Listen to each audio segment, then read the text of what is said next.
Now, my girl, my good sis, Michaela Jane, was on my good sis, Keke Palmer's podcast. Mm-hmm. And they was talking about disclosure, and I had seen it on some of the straight blogs, and I was like, what is going on? So I got to see what's going on. So I had clocked in and was like, what's going on? I love when it's like, oh, damn, you look over like, damn, we've been together since 8 a.m. Yeah, and you were still talking to me. Yes. Why would your cute self? You want to go to the movies? Yes, let's keep going. Okay, where is the worst date you've ever been on?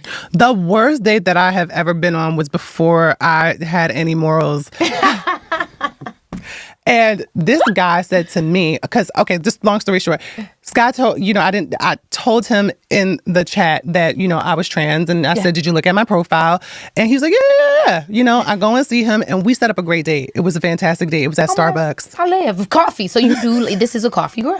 Yes. And he said to me, why didn't you tell me? So, I thought what I said was, well, the reason why, I didn't tell you because it was on my page, and, I thought you looked at it. But what came out of my mouth was, well, why didn't you tell me you was going to look like this when you showed up at this date? Like, I didn't expect to come from where I was at to come and look at you like this. How dare you? Oh, my God. I could have gotten, knocked out, but I didn't. He just looked at me and left. I went on a date like that where a dude went from Chris Brown to Jay-Z with just the removal of glasses. I said, now, wait a fucking minute. Yep. And you like... It can be that quick. Very quick. Like, what? Not Jay-Z being a barometer for ugly.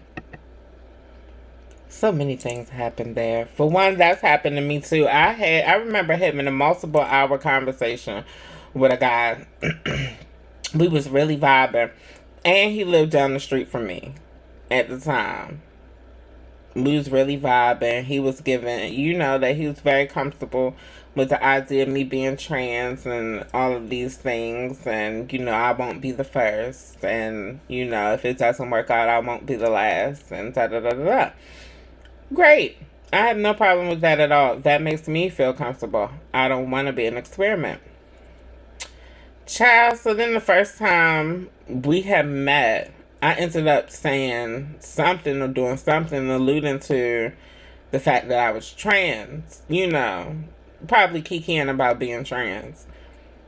And he was like, why you didn't tell me? I was like, we had a whole conversation about... Why you didn't tell me you was going to be this ugly? Literally. Like, long story short, he ends up becoming one of my brothers. I haven't seen him in a while. I think he might be smoking crack or something now. Mm-hmm. The at Cragnerus. Yeah. Honey, the rock. Honey, the hard. Baby, he lives a hard not life. Baltimore be hard on some people. Especially when they don't accept their own sexuality and things like that. Chat. So y'all had sent me this, and I was like, why y'all sending me these videos, a little sis with the tea? Y'all was like, y'all wanted my opinion on that. I was like, okay. Y'all wanna hear something fucking funny? Back when I was actually dating, right, before bitches, now in a committed ass relationship, I didn't meet this white boy on Tinder. Now, red flag number 1, Tinder. We don't fuck with Tinder. Fuck Tinder, bitch. But anyways, on my profile it says that I'm trans, woo, everything. So the nigga knew. He knew. Boom, bam, pow, we went on a motherfucking date. Now, I ain't gonna hold you, he was dressed to perfection. He was actually really, really nice. I was very shocked. It was whatever, the ice was not broken for real, so when we sat down, I did ask him a question. I was like, so you like trans girls? Are you open about it? Like, are you open to like having me in public? Like, what's the tea? Because that's a big thing for me. This motherfucker dead ass said to my face, yeah, I am pretty open about it, but you're not the typical trans girl that I will talk to. Nigga, what? I was confused, like, what type of shit? Because he baited me, I had to ask the fucking question. I had to know. I gotta know. Nigga basically said that he used to see in trans women like Nikita Dragon, Blair White, and Flame Monroe. And said that I look like neither one of them. Carl! And I asked him, I was like, how come you think I'm supposed to look like them? He was like, because they're women. They're very much so they give women. I was like, what the fuck? Then this man went off to list all the shit that I did not have that he actually liked. I have no tetas. My voice is way too fucking deep. I give masculine energy, which I don't understand that shit. I still look like a fucking boy. I was confused because I was trying to understand if he was trying to manipulate me to go get surgeries or something, or trying to make me feel bad because I don't look like them hoes. I'm sorry.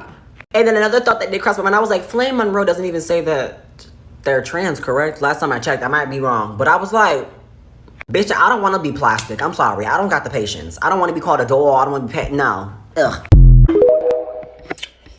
Woo Chile, a whole lot happened. Number one main thing happened. Lil sis asked if, he was trying to manipulate her to get surgery or if he was trying to make her feel bad for not looking like the dolls. And yes, both. He was trying to manipulate you by making you feel bad that you didn't have surgery. We've all come across these kind of guys. Even the dolls came across these kind of guys early in their transitions. A lot of times, a lot of the dolls became the dolls because of guys that they were dating early in their transition, and a lot of them regretted it. I mean, we were just talking about Cardi having her injections removed, right? Right.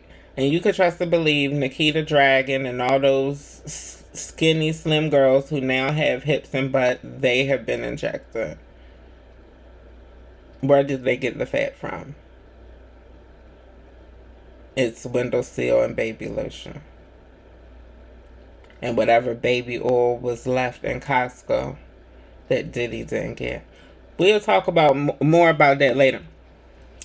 But yeah, girl, little sis, these are the types you want to run from. This type of rhetoric when you hear from a guy, this is chaser rhetoric. 101, this is chaser rhetoric 101. No, I'm not asking your opinion. I'm telling you based on psychoanalysis. This is chaser rhetoric when you hear guys talking like that, when you hear guys comparing you to other girls. For one, you have to think, why would they want you all to be uniform? Why would they want all the girls to look the same?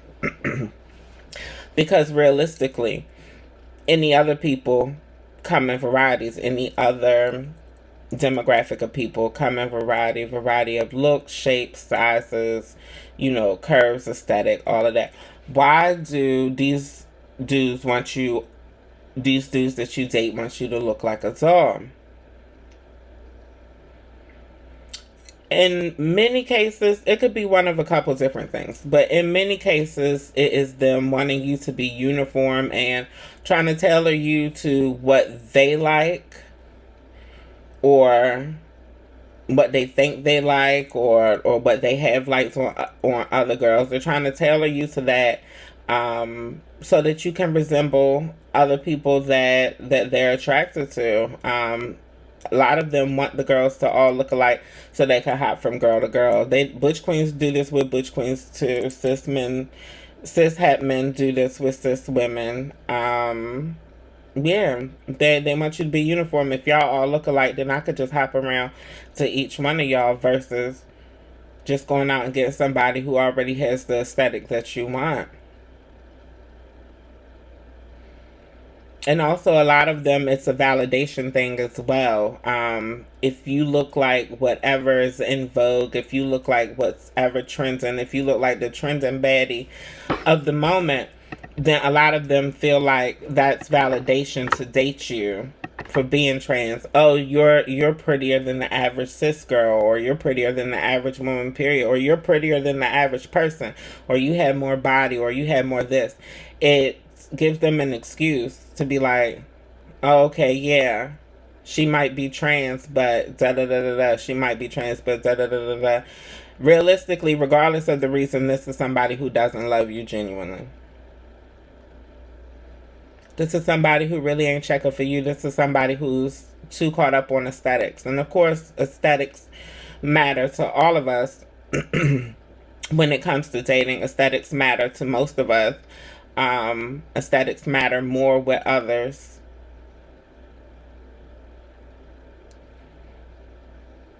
Aesthetics matter less with others. It really just depends. But ultimately, if you're not with somebody once and they tell you, believe them. Wouldn't no longer been a conversation. I wouldn't have been curious, me personally. I would only been curious if they were coming to me seeking help. I'm gonna keep it a man. Only trannies think like this. I am a trainee. That is a tranny, okay? Complete and utter fuck. Yeah, somebody came for Lil Sis. Somebody came for Lil Sis off of that post, said that she was bricky, and said that bricky girls was needed. This is how she responded. I'm gonna keep it a man. Only trannies think like this. I am a trainee. That is a tranny, okay? A complete and utter fucking difference. Me as a trainee, I don't necessarily give a fuck about whether I look like a woman or not, because a woman does not really have to do with all just looks. It is an embodiment. It is an aura. It is a power. As long as I have all three of those, I'm fucking good. Me as a trainee, I am very happy with the fact that I have both masculine and feminine features. I am very happy that I have both masculine and feminine energy. I'm happy that I can live in both of those equally. But it be like comments like this that dead ass be making other trans women feel like they need to go get all these surgeries and do all this other extra shit that they might not feel comfortable doing for real. You know what I mean? Just to feel good enough just to be a trans woman because a man don't fuck with it or whatever the fuck. Fuck. One thing about it as a trainee, literally the shit that man said about me did not change shit about who I was. I don't give no fuck. It didn't change about how I like my appearance to be. It didn't change how I like my aura to be, my personality. None of the above. Never changed a single fuck thing about me, B. I did not transition for a man. A lot of you trannies do. And this is no tea, no shade to that person. But on the same note, you are participating in the same shit that be making all trans women feel uncomfortable. Simple. To me personally, baby, be you, do you. The fuck, however the fuck you want to look as a trans woman, do that. However you want to talk as a trans woman, do that. Because whether you look like a Nikita Dragon or whether you look like me, you are still a woman at the end of the motherfucking day, and that's all that matters. Right? Clock it. Okay, honey, clock in. Okay, honey. You better. Alright, little sis, better know to say. She said what needs to be said. I don't have nothing else to say on that one.